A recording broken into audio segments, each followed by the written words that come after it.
So the job numbers from February 2025 just came out, and once again, the U.S. economy added a bunch of jobs, and the unemployment rate held pretty close to where it's been for the last year.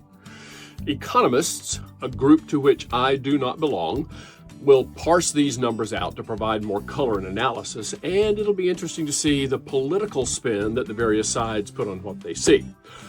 Here's my take, and this is from someone who has studied the workplace and the workforce for more than 25 years. Job growth has slowed from the dizzying pace of 2023 and 24.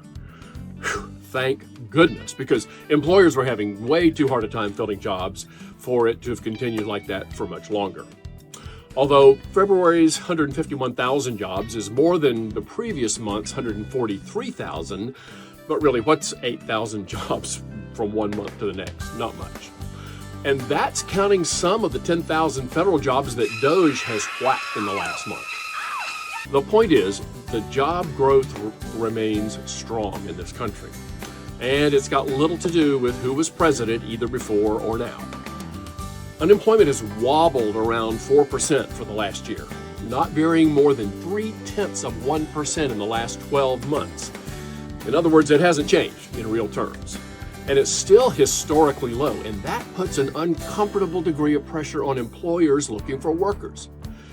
And when you consider the confluence of the low birth rates of 18 years ago and the high birth rates of 65 years ago, also known as today's retirement rate, along with the limits on adding immigrants to the workforce, unemployment is likely to remain low for a long time to come, unless the economy goes into a catastrophic freefall.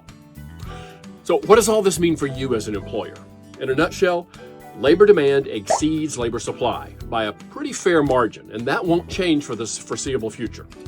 For employers harvesting the field for talent, the pickings are still pretty slim.